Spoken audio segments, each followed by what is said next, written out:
we're going to pick up where we left off. Hilchot Beit HaBechira.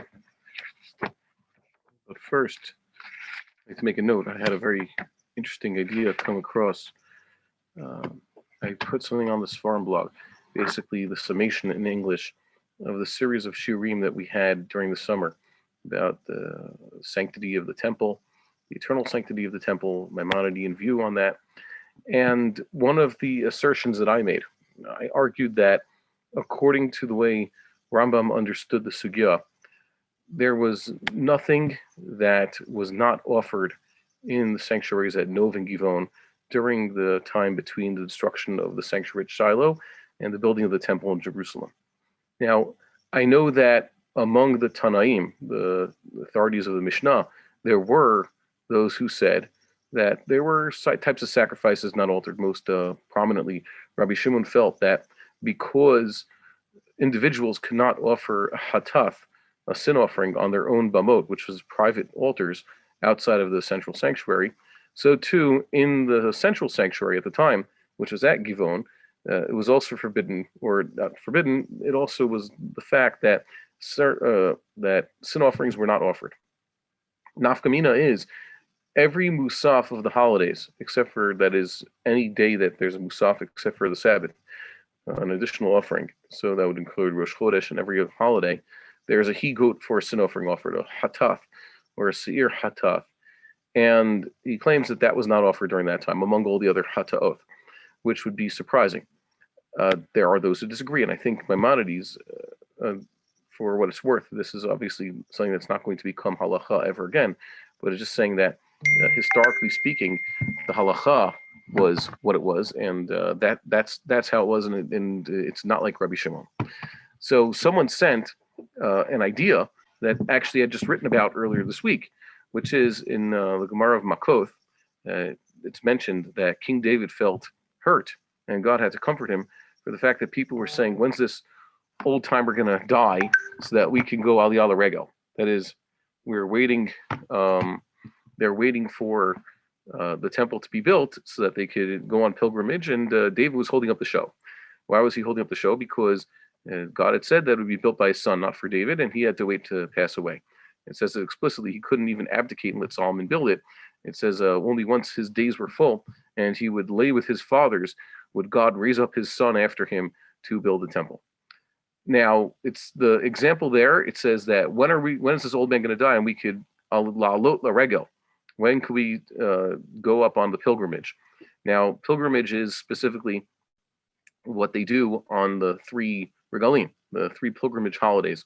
That'd be Pentecost, Tabernacles, Passover. For those of you at home with Hebrew, it's Pesach, Shavuot, and Sukkot.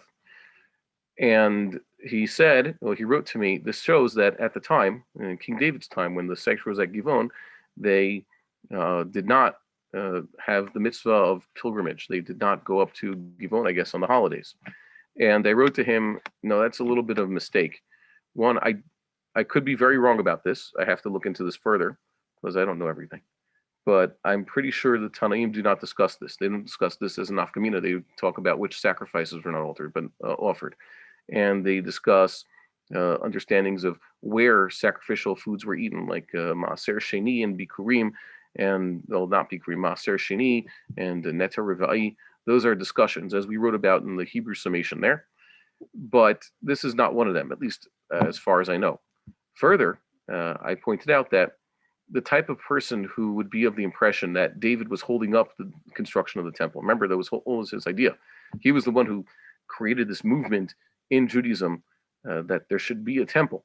It was all to his credit. He was the one who gave everything, all his life and all his physical property for the construction of the temple. So it's kind of ironic that they would say that he's holding up the show.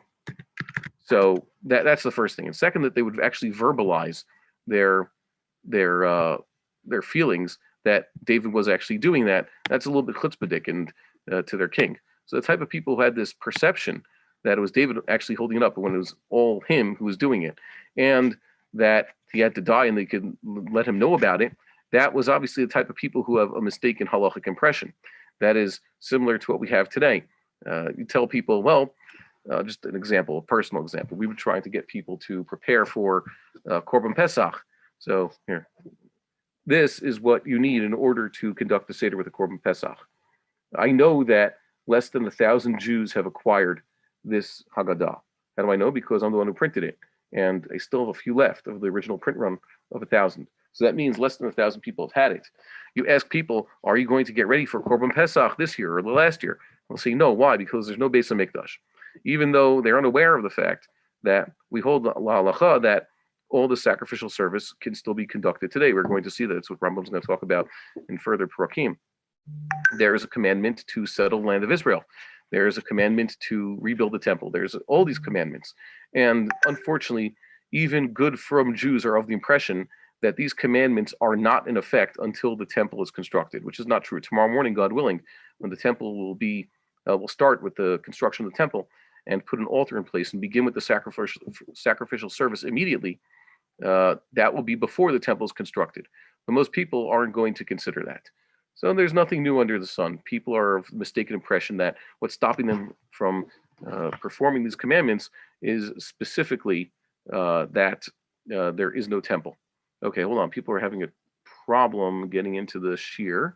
We're going to deal with this. The meeting number is, what does it tell them? Here, we're going to invite someone. Anybody knows how to do that? Hold on.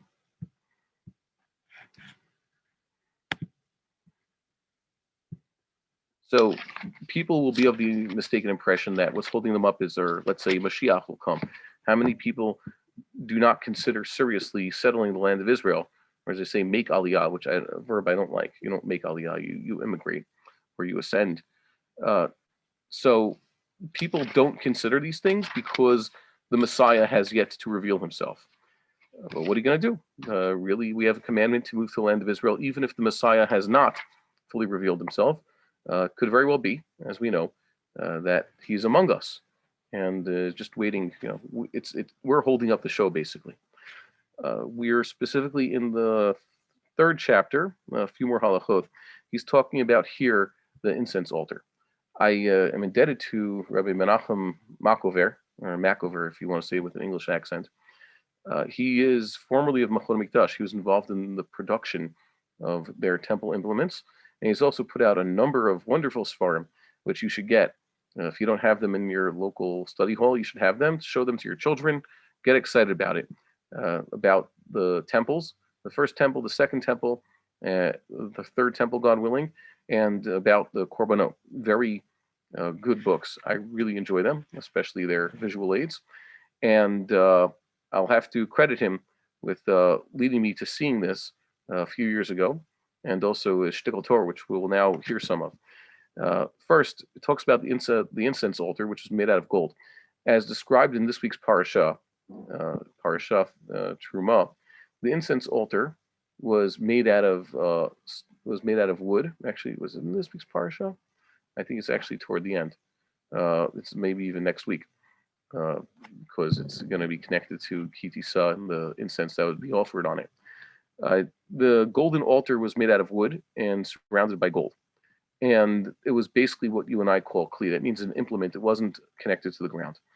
Mizbach HaKatoreth Hayam Miruba Ama Al Ama. It had an area from the top side of 1 by 1 Ama. V'unatun ba'Eichal, and it was put in the Heichal. Mechuvan ben Hatzafon la'Darom. It's equal and distant from the northern wall and the southern wall of the Kodesh. Mashuch mi ben HaShulchan v'Menorah Lachutz goes more toward the eastern side than the menorah and the shulchan were, which were more toward the western edge of that room. They were in the inner third of the heichal, opposite the parochet, which separated between the kodesh and the kodesh kodeshim. And we're going to see more about the parochet in the coming halachot. Now, this is the minimum mizbeach. This is the one that's described. This is the one they hold was constructed in later times. This is basically the same thing. Nothing changed in those times. And there's a shtickle Torah he gives, first in the name of the Radak, and then the Bar-Hayim. He says that if you look at the description of this in the Book of Kings, it talks about how the entire Kodesh was overlaid with gold in the first temple, and then the altar also. And the ambiguous language they interpret to mean that the altar was part of the Kodesh construction. That is, it was filled with earth and stone and was part of the actual structure. It was stuck in its place and overlaid with gold. So that means that the altar of the first temple was essentially different than the altar as it was until that point. Until that point, the altar was something movable. It had staves, and it was meant to be transported with the rest of the temple implements by the Levites. They have staves. Actually, now I have to check that again. See, there's things that when we actually get into the beginning, it actually becomes ambiguous to us. We suddenly forget what we were saying. I don't have my Tanakh here. So the altar there was actually an implement. The point is it was movable. But in the first temple, it was actually stuck to the ground. It was part of the ground. It was considered not a cleat anymore, and therefore it was not susceptible to impurity. It was actually part of the structure. That's how they interpret it. And there's a lot of esoterical ideas, what it means that the altar went from being an implement in the temple to being actually part of the temple. And the Vilna Gaon, as you could find there, in answer to Rashi's question, Rashi seems to be thinking that the Mizbeach was remade. And indeed, we just said, the Mizbeach was something new. Now it's actually stuck into the floor, so it's not the original Mizbeach as constructed in the time of Moses. And Rashi did not like that proposal. He assumes that they're making a new Mizbeach, and he wonders, why would they replace the Mizbeach that they had all along? Solomon didn't make 10 extra ones like he did, let's say, the table and the menorah. So what's going on here? Rashi leaves that with a question. The Vilna Gaon's response to the Radak and to Rashi is that they actually doubled the size of the Mizbeach. And by double, it means they just added an amma in every direction, which means that it used to have an area from the bird's eye view of 1 by 1, but now it's expanded in that direction and in that direction, and it's basically 3 by 3. And it was overlaid by gold. And basically they took the old Mizbeach and they overlaid it, gave it an additional amma in each direction. And that would make the Mizbeach of the first temple much larger than the Mizbeach of the that was built by Moses. Notice also here that the Rambam doesn't say how high the Mizbeach had to be. He says Meruba amma, but he doesn't say its height. That's an interesting thing. And also the note is this Mizbeach, even though it's an amma by an amma, because it's the altar, it's similar to the altar outside, the altar for the burnt offerings. They're using the tefach. They're using the amma that's only 5 tefachim, 8, which would be a 40 centimeter amma, not a 48 centimeter amma. Okay, just a nice historical point. What about the height of the altar? So that's an interesting thing. Perhaps because he doesn't rule on this issue, it could very well be that it's up for discretion. Whoever's in charge of the temple, the Sanhedrin, the Kohanim, they'll be the ones to decide how high this altar should be. Next is the laver. This is an interesting one, as you point out. It's a machlokes, the Rambam and the Rambam, how this was constructed. What do we mean? He says hakior, that's the word, the sink. Hayulo shnei masar dad. It had 12 spigots or 12 taps. Kedei shayu koach kohanim oskim batamid mekadshin mimenu ke'echad. So that all 12 kohanim who are working the korban tamid in the morning, up to 12 kohanim, they could all wash their hands and feet simultaneously. Now, this is similar to the one that was built for the tabernacle. In Solomon's time, he built a gigantic water basin, which was technically connected to the spring from Editam, the source of the running water that they had in the temple. So it was constantly being refilled. You've seen a description of it. It's called the Yam Shel Shlomo. It was quite large. It's the one where they have that classic Kiruv Torah about how the Yam had a diameter of 10 ammas and a circumference of 30. And then they do that whole thing. They say, well, the circumference is 30. Really, it's 10 times pi, which is what just happened there. The table just shook. Okay. 31.4, etc. Whatever pi is. Some people can recite pi to many decimal places. The point is, the Solomon made this gigantic water basin. It was also supported by 12 gigantic bronze oxen. They did not have that in the second temple. Solomon also made mechonot, which is basically extra smaller kiorot on wheels. And there's also no real consensus how those were constructed.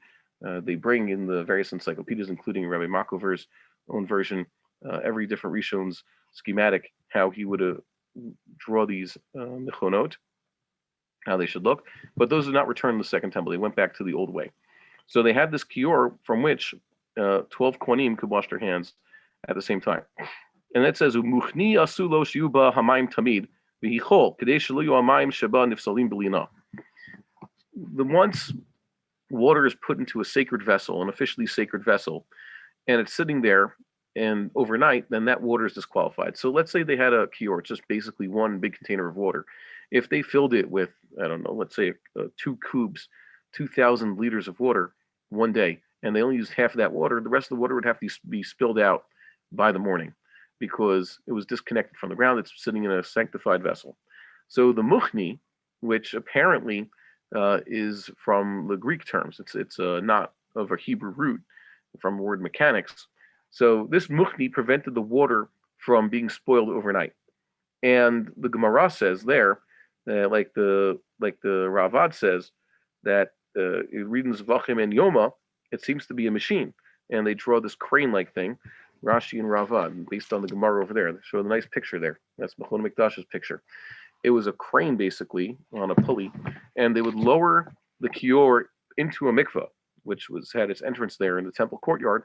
The water sitting in the mikvah is not, of course, not disqualified overnight, and that joins with the water that's in the kior, and that's how they prevented the waste of water every day. The water is left in the kior overnight, and that apparently would also refill the water in the kior, so that when they would use this crane to pull the kior out of the mikvah every night, it would be refilled and good for that day's use.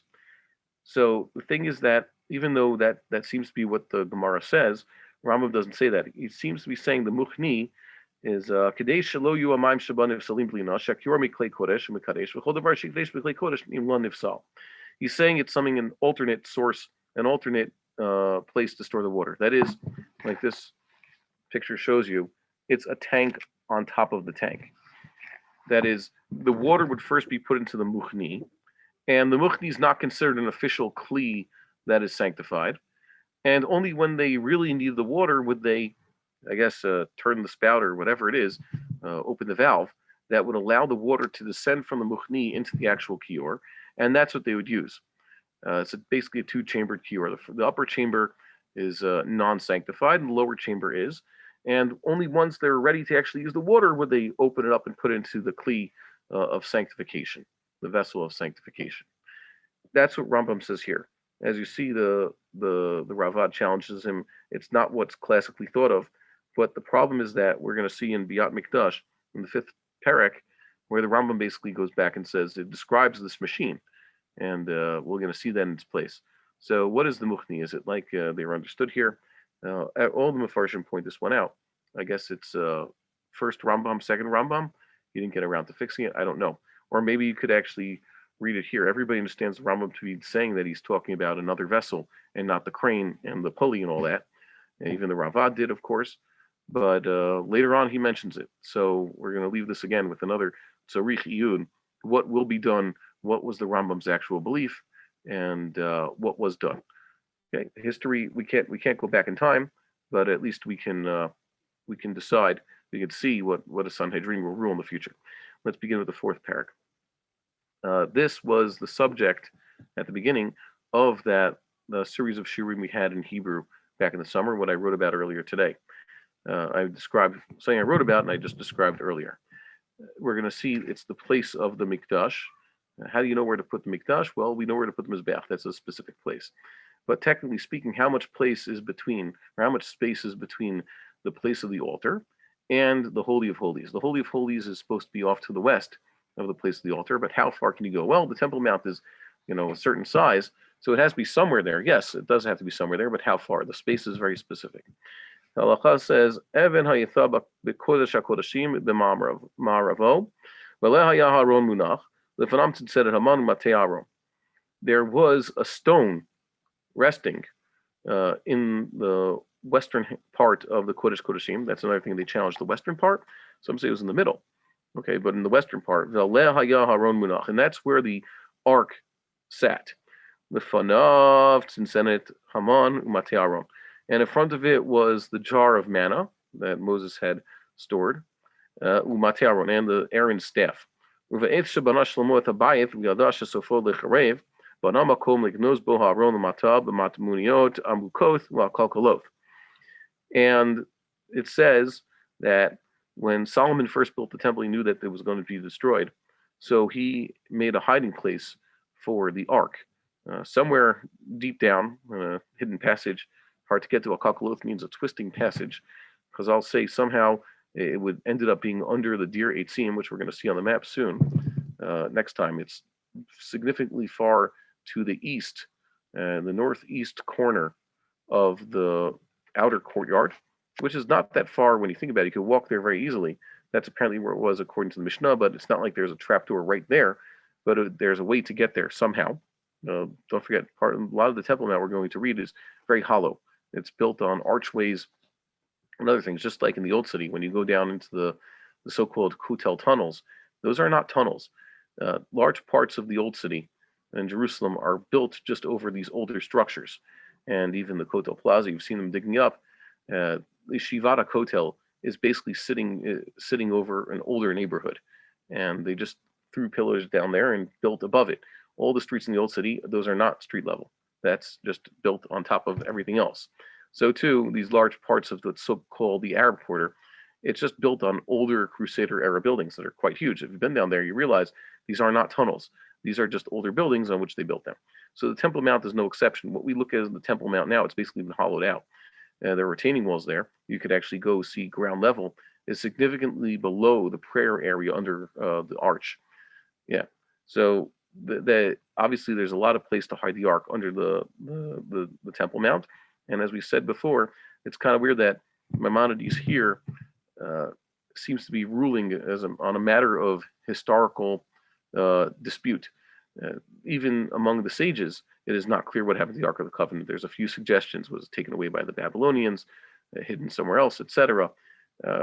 Yet the Rambam seems to poskin, as they say, he seems to rule on a matter of history. Yes, he's been ruling on matters of history throughout this book. So why would he rule? What does it matter?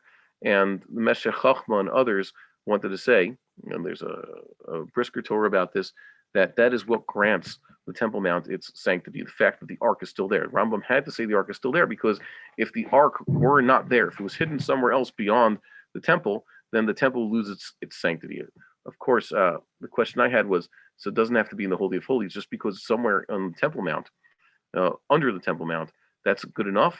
That's what gives it its sanctity. It's a little bit strange. But not only that, I think that's a misread of the Talmud. The Yerushalmi suggests such a thing, but it then rejects that idea. And ultimately, like the Rambam says in his Perush HaMishnayot, and what you can get from the conclusion of both the Yerushalmi and the Bavli, the temple's sanctity seems not to be contingent on the presence of the Ark, and that's why the second temple was sanctified, even though the Ark wasn't there. What makes a temple, its sanctity is basically God's decree. He has told us that one day the temple will reach a place and it will not be moved from there, the Menucha and the Nachala. And so too, the Heter Bamot, the permissibility of making private altars before the temple was built for that period when the sanctuary that Moses had built was in Nov and Givon, that wasn't because of the absence of the ark. The ark was in storage at the time, versus in Kiriath Yearim, and then it was kept in Jerusalem but separate from the Temple Mount. That is not that permissibility was not because the ark was absent from the place where they were offering sacrifice, but because the psukim say so. It's not the menucha, it's not the nachala. And there are a few nafkaminas. Maybe one time we'll go over all the different sources in English and explain it. But the point is, that's not what Maimonides is getting at. Here they were focusing too much on the fact that the ark had been there. And I'm saying, no, it's the location. Location. Maimonides is stressing this Evan Shetiyah. Yes, one time it had the ark, but now the ark is gone, but it's still there. And that's what makes it the Holy of Holies. That's the place where the Holy of Holies is supposed to be. What is this like? Earlier we saw, he began the book with telling us where to put the temple as opposed to other cities in Israel. He mentioned, there had been a sanctuary in Gilgal, Shiloh, Nov, Givon, and in Jerusalem. So you would think that maybe other places are kosher. Beit El, perhaps, as someone suggested. And the answer is no, it must be Jerusalem. And then he said, and there's an altar. You would think maybe I could put the altar somewhere else on the Temple Mount, but just shift over the temple, somehow leave the Dome of the Rock standing, and we'll move south on the Temple Mount. There's plenty of space there. We'll build a new temple. And it doesn't have to be exactly over there so to avoid conflict with our mortal enemies. And the answer is no. The place of the altar is a very specific traditional place and has to stay there. So too, he's saying the place of the Holy of Holies is very specific and it's right over this rock. And the rock is just in the western part of this room, which is not that big when you think about it. The Holy of Holies was not a huge room, but that's where it has to be. And that's what he's emphasizing. And the coming halachot will make this clear. We're going to read this. It was Josiah who was not the last king, but he had a number of sons who reigned shortly after him. He was killed in battle during the rise of the Neo-Babylonian Empire, and he had two sons reign in succession, and then one grandson, and then another son. So three of his sons reigned. That would be Yehoahaz and Yehoiakim and Sidkiyahu, and Yehoiakim's son Yehoiachin, who was basically king for only 3 months anyways. But the Davidic line, by the way, continues through Yehoiachin, who's the son of Yehoiakim. Zerubbabel was a grandson of that Yehoiachin. Vayomer la'Leviim ha'mevinim l'chol Yisrael kadoshim l'Hashem tinu et Aaron hakodesh b'bayit asher bana Shlomo ben David melech Yisrael ein lachem masa b'katef ata yivdu et Hashem Elokechem. He said to the Levim to put the Aaron HaKodesh into the house that Solomon had built. Now, if he's referring to put it into the temple, it's kind of weird. Who took it out of the temple? And why is this significant now? And it doesn't tell us where it went. So Maimonides, following the Talmudic precedent, says, no, this means that he was telling them, hide the ark, take it out of the temple and put it in a different place, not the temple, but put it into the hiding spot, the bayis. By the way, the Hebrew word bayith, which we translate as house often, but also temple, means any place that's indoors. It's a very ambiguous word. So he's telling them to hide it there, and that's what it seems to me, because otherwise it doesn't make much other sense. And he says, I had suggested then that there's a number of reasons why Josiah wanted to hide the ark. The first one, and most importantly based on the context in Samuel, is that the people had come to rely too much on the ark. And the problem is whenever you have a holy object and people give it too much holiness, you start to approach idolatry. And this happens with a lot. There are people who think mezuzahs are too sanctified. I remember the woman teaching in my daughter's gan had the children saying their prayers every day, which I'm all for. But then she made sort of a mock synagogue for them, a wall facing Jerusalem, where she put a stender for Chazan. They have a little fake Sefer Torah. It looks like a little shul and get the kids to daven. It's very nice. But then she put pictures of Rabbanim above it. You know, you see Rav Kook is there and other chief rabbis. And I moved the pictures away from where the children were davening, so that the children do not daven toward pictures of rabbis. And she didn't like that. She says, Rabbanim are holy also. Yes, that's what Maimonides describes happens in the generation of Enosh, where people ascribed powers. They were venerating that which God made, the sun and the moon, etc. And that was the beginning of idolatry. So we shouldn't do things like that. The problem was, in Samuel's time, the ark was captured originally when they took the ark out of the temple, and they had said and they had begun to believe that the ark was what's protecting them. One of the reasons why Josiah would want to hide the Ark of the Covenant is because people were basically having the wrong ideas about it. And I have seen that it was to prevent the Ark from being captured by the enemy, by the Babylonians. And I don't think that was a real consideration, considering the fact that last time it was captured by the enemy, they didn't fare too well, and the Ark could take care of itself. As a matter of fact, the Gemara seems to say that Josiah was more concerned about the Ark being taken into exile by the Levites themselves, and then they wouldn't bring it back. And at the time I wrote that, it's imagine if the Ark of the Covenant had been taken into Gullus. So the type of Jews who, once again, have the same attitude that you only have to come back to the land of Israel if the Mashiach comes, which has been a problem. Jews were supposed to come back to the land of Israel already in the times of Cyrus when they built the second temple. And they basically had 7 centuries from then until the time of Reish Lakish to make a mass aliyah like God was expecting of them, but they didn't. if the Ark of the Covenant had been with them, they would have said, "This is even holier." Now the Ark of the Covenant is here, just like you have Rishonim and Achronim, you have the Meiri and the Meshech Chachma, who have suggested that the entire sanctity of the temple was conditional or was due to the fact that the Ark was there. So too, they would say, if the Ark is somewhere in Chutz La'aretz, then the sanctity, the actual sanctity of the temple, has accompanied them, and that's even holier, or perhaps a superior place to be. So, and because of this Jewish tendency, the Ark of the Covenant was actually hidden and kept where it is. And the Ark, by the way, is unnecessary. Maimonides described all the major kalim now. He's described two altars, the table of the showbread, the menorah, the kior, the main structures of the temple. There's no Ark. Why? Because the Ark is completely unnecessary for the purposes of the temple. It doesn't do anything. It wasn't used. It was just a marker of a place. And so too, he says the manna, and Aaron's staff, these are similar to the Ark. They have no functional purpose. They're mementos. And there's other things that were stored there also, but those are all hidden. Why? Because they are completely unnecessary. They're not a functional part.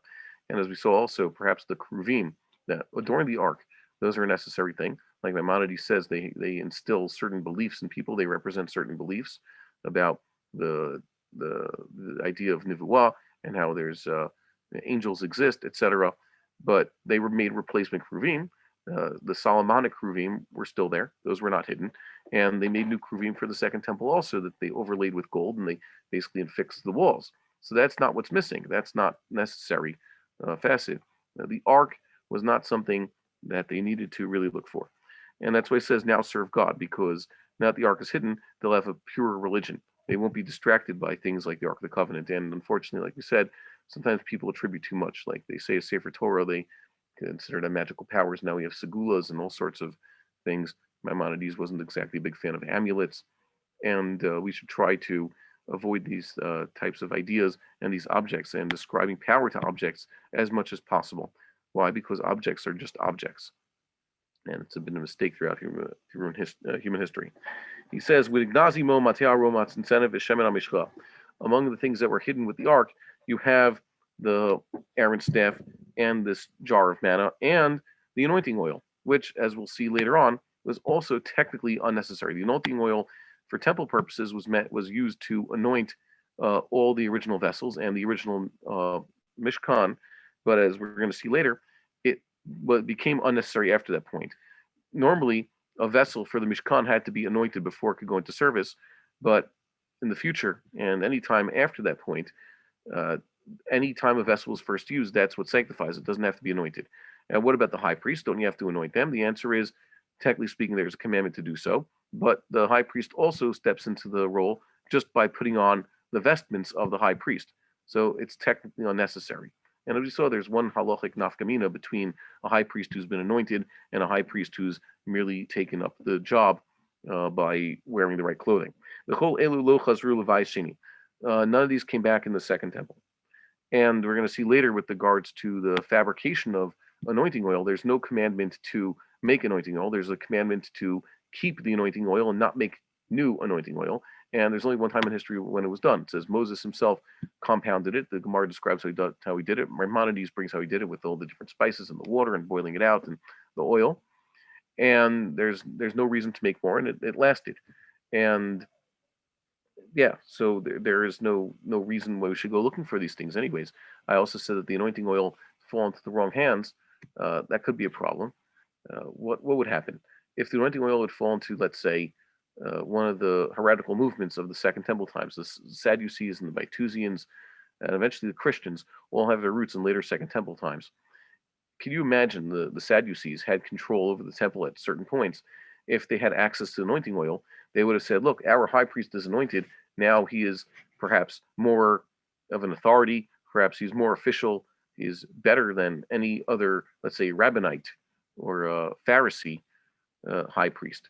Or chas v'shalom, if the Christians, who basically were an offshoot of these groups, many of the ideas that the Sadducees, etc., had, for example, that holidays should always be specific days of the week, that's Christian shtick nowadays. Jewish holidays are days in the year. Pesach is the 14th of Nisan, and Chag HaMatzot is the 15th of Nisan. The Sadducees already arranged for it, for example, that The Passover should always be a Wednesday, and other holidays like that. And as you know, Christians basically have that until now. They basically make Easter always as a Sunday, and Good Friday is always a Friday. That's a Christian shtick that they got from the Sadducees. So can you imagine how terrible it would be if the Christians had actually gotten their hands, the early Christians who were mostly Jewish and were around in the last century of temple times? Can you imagine how bad it would be if they actually got the actual Shemin HaMishcha and they could misuse it? Remember, the man that they deified, they actually called him, Christ, which is Greek for Mashiach, the anointed one. If they had actually gotten the anointing oil, that would have been a pretty bad, I don't know, weapon in their hands. See, look, he's actually anointed. Doesn't that mean he has a certain legitimacy? So it's a good thing that the Shemin HaMishcha was hidden and did not fall into the hands of these people. The Urim V'Tumim, which the Rambam defines as the precious stones that were set into the high priest's breastplate. Urim V'Tumim means they're very shiny, they're brilliant. There's an idea already that people see from when they're children talking about that Sohar that Noah made for his ark. They say it was a precious stone that somehow gave off light. Even the shiniest baubles, like the most amazing diamonds, they don't actually give off their own light. They just reflect, or they just refract. Depends on the angle. Light that's already there. In a dark room, they don't do anything. But people used to think like they give off their own light. No, they don't do that. So the Urim V'Tumim are like this. They don't give off any of their own actual light, although that's how according to Mitzrayim, that's how the Kohen perceived what was going on there. The Rambam says that that's what these were. They did not answer them. There was no high priest who can get an answer from the Urim V'Tumim, so they didn't ask of them like they did in First Temple times. Even before that, there were great high priests. Says people who had been asked explicitly. It says Elazar would be asked of these things, and it says Pinchas did this explicitly. It says that Eli's grandson did this for Shaul. David did this with a number of Kohanim. They would ask them of the Urim V'Tumim, and there are other Rishonim who say no, there was something additional that's not described in the Torah specifically that was put into the breastplate underneath the stones, perhaps a parchment with God's name written on it. Let's see what the Ravad says. He doesn't say exactly what like the Rambam says. The Urim V'Tumim and the Ruach HaKodesh are one and the same. Of the 5 things missing in the second temple, and he's saying that they are actually one. So that's a little bit strange. The Chisur Begadim that he says is not anything, because there's no begadim. There's no accounting of these begadim. That is, the Kohen needs 8 garments. You have to count, make sure he has all 8 of them. So this is not exactly agreed upon. Basically, the Rambam's saying that when these things were missing, they were exactly as they were in the first temple times, but what was missing was the fact that they didn't do it properly. You could have said that because the Kohen is not fit to receive an answer from God, if they ask him of this, perhaps they don't need the Choshen anymore. They'll make the Choshen the way it was. And the answer is, according to Rambam, no, they still did it anyways because there's a commandment to do it, even if they did not use them for that purpose. It says, Shnemar, Adamot Kohen lo rimu tumim, until would arise priests, says in Ezra's time already. Even the first high priests cannot find an answer from the Urim Tumim, so they had rejected certain people from serving the Kahuna. They needed to ascertain were these people of blemished or unblemished lineage, and the only way they could do it was by asking God. And they didn't find someone who can answer the questions. So they said, "We'll put this off." Don't forget, they were actually thinking in Second Temple times that right now there's no Kohen who can answer the question, but soon, God willing, even in Maccabean times, they written about themselves. They had questions for a Navi. They're hoping maybe a Navi will show up and give them an answer. It's just been, turns out, no new Navi had come for a while and would be a few thousand years before we'd get a next Navi. The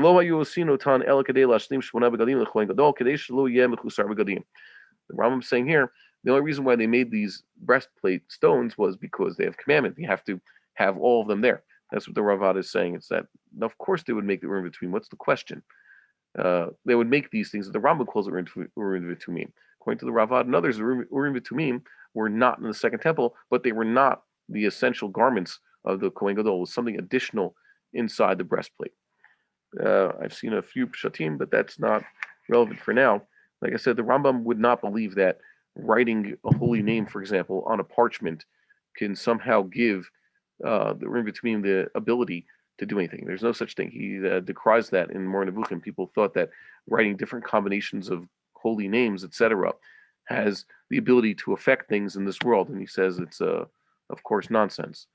But what are you going to do? A lot of people believe in these things, and the Rishonim have believed in these things. It's one of those major hashkafic viewpoints and disputes among the Rishonim. We're going to continue with next halacha, and this is the emphasis I said earlier. The Rambam mentioned where the ark had been and the foundation stone because it's the location of the foundation stone that is important. That's the critical component here. He's going to say why. It says in the Vayis Rishon, Haya Kotel Mavdil Bein HaKodesh Uvein Kodesh HaKodeshim. In the first temple, there was actually a wall, a thick wall, that divided between the holy and the holy of holies. Ovyo Amma. The wall was a thickness of an Amma. That's about, like we said, 48 centimeters, a foot and a half.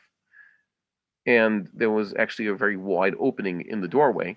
It also says there was these folding doors that half folded in, half folded out. They were always open, and there was the parochet, which is a curtain that was extended across this entranceway. When they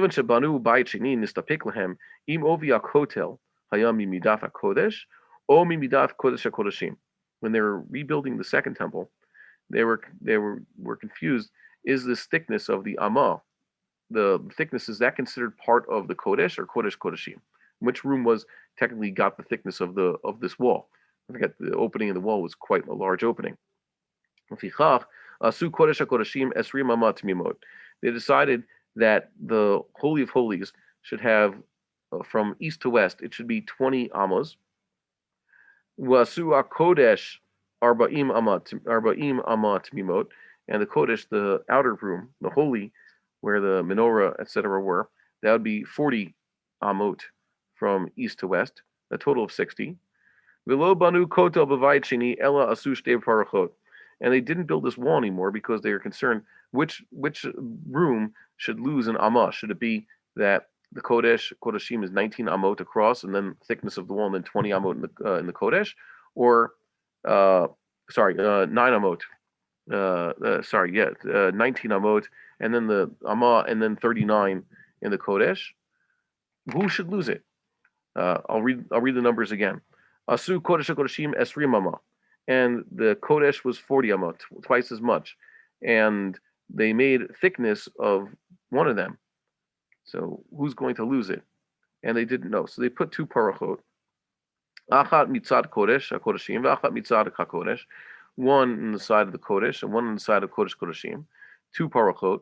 And there's going to be an Amma between them. Uveneim Amma keneged ovi HaKodel sheyah barishon. And now there's, instead of any wall whatsoever between these two rooms, they're just one big room with two curtains hanging down between them. And the Amma, they basically have them right in between the two of them, and it takes away an Amma from either of them. Okay, so they don't know, they just leave it ambiguous. There's an Amma right in the middle, and each one, so it's 20, 1, and 40, for a total of 61 Amot inside the building. And that's the way they draw in this picture. Yeah, so they said Esri Amma, 40 Amot over here. This is the Rambam's based on his drawing over here. This is 20 Amot in here, and then a thickness here, and then 40 over here. That's how they did it, so that you could say that if the Kodesh is supposed to have 21, so only the outer parochet counts. And if the Kodesh is supposed to have 41, so the back parochet is the one that officially counts. That's how they did it. And this is important. Like I said, each Amma counts, and that's why the Rambam says, the marking, the mark of where this is supposed to be, where the Holy of Holies is supposed to be, is that it's supposed to have the foundation stone right in its particular place. You can't move the Holy of Holies. That's why this is so important. It says, so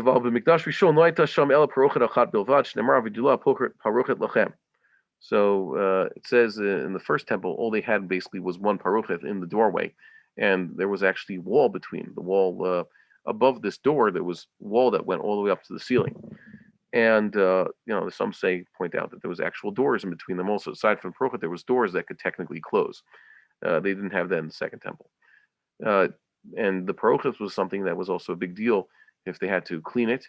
Don't forget, these things wear out, so eventually they would make new ones. There wasn't just one parochet the entire time of the first temple or even the second temple. In the second temple, they were constantly replacing things. We have you probably see there's a parochet behind me. We know that our parochot, they wear out quite quickly, so eventually you have to get new ones. And this was a big deal, how much costly they made it out of Techelet and Argaman, and how many Kohanim it took to immerse these things in the mikvah. And they say it's an obvious exaggeration how many Kohanim it took, but the point is that this was considered a great honor for the temple that they had such expensive accoutrements there. Next, that's the last halacha we'll see tonight. The temple that the Bnei Golah, is the returnees from the Babylonian exile, built was 100 by 100 by 100, 100 amot wide, 100 amot long, and 100 amot tall. Now that's kind of strange. You've probably seen pictures where it doesn't. He's basically describing a cubical temple edifice, and indeed they say, yeah, that doesn't seem to be the way that most of the Rishonim understand the Mishnayot in Midot, which seem to describe a temple that was more similar to the one that we've seen, which from a bird's eye view looked like shaped like a T. So here's two big pictures they put in here. You can go see them. The lower one is basically how we understand the temple, and how most architects understood the temple, Rishonim, etc. And that upper picture is basically the way the Rambam is going to describe here, which is beyond what we'll be able to do in the coming Shurim. But you could see right there that the Rambam's temple is unfamiliar to us, but he basically describes it. He says, yeah, it has to be a little wider toward the front. It's not significant. I think that most people with naked eye would see still basically looks like a huge cube. And that is the major machloket, among other things that we've seen now, that will have to be resolved tomorrow, God willing, when we get back to constructing the temple. So if there's any questions or comments, no, we haven't got one in PM, so we'll leave it at there for tonight. And we'll look forward to seeing you next week. We would like to encourage our viewers to share these videos with friends and send in your responses. We would also like to suggest the following opportunity to our viewers. If you identify with Rabbi Bar-Hayim's message and would like to sponsor or dedicate a video interview with the rabbi in honor or memory of a loved one, if you would like to obtain Birkon Nusach Eretz Yisrael or invite the rabbi for a speaking engagement, please email us at office@machonshilo.org. If you are inspired by Rabbi Bar-Hayim's message and would like to get involved in Torah Eretz Yisrael activities in your local area, please fill out the relevant form by going to the link which appears on the screen.